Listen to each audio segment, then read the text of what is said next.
Understanding Class B, Class Bravo airspace is tough.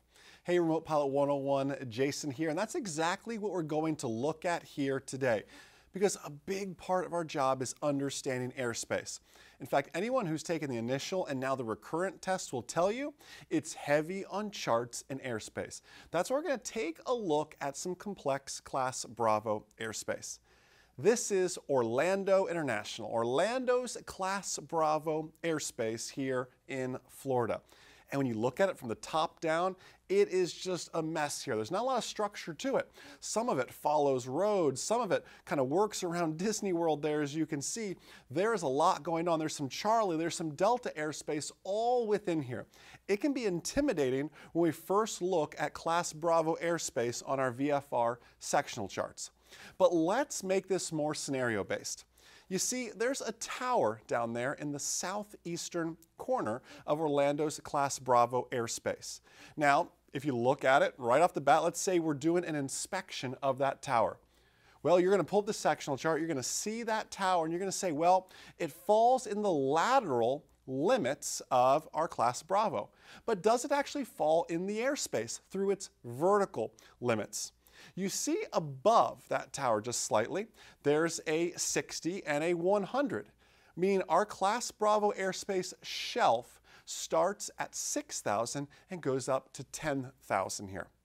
Let's think about this. We're looking at it 2D. Let's look at a 3D animation that we use in our manned aviation online ground school here to help manned pilots better understand airspace. You see, Class Bravo airspace looks like an upside-down wedding cake. It is multi-tiered. You see that tower now? In the two-dimensional space, it was within lateral limits, or so it appeared, until you remember that airspace is three-dimensional.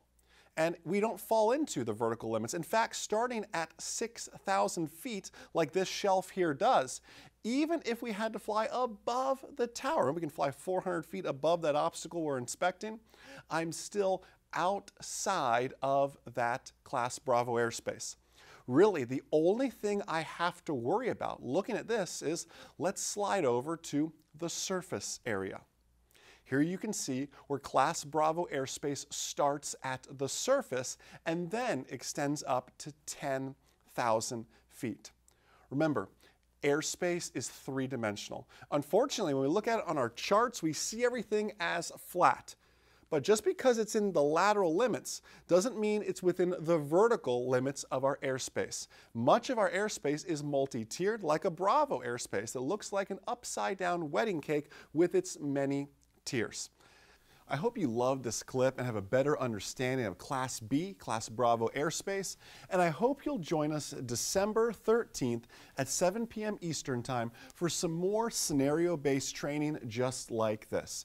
December 13th at 7 p.m. on the Remote Pilot 101 Facebook page, as well as the Remote Pilot 101 YouTube page. I'll be live sharing with you some scenario-based training and really a scenario-based test as we take you through a operation to see what airspace we're in, what we're doing, what authorizations, what waivers we need, and the process that we go through to make this scenario a reality. That's December 13th at 7 p.m. So be sure to like the Remote Pilot 101 Facebook page and subscribe to us on YouTube so you get all of those alerts. And I'll see you all next week in next week's video. Remote Pilot 101 is the most successful Part 107 test prep course on the market, with over 18,000 tests passed. It's one price, and you get our updated initial and brand new recurrent course for life. It's two courses for the price of one, and it's for life. See the actual test questions, learn the material, take the practice quizzes, all at your own pace through our easy videos you've already grown to love. Visit remotepilot101.com to become a member for life and learn more.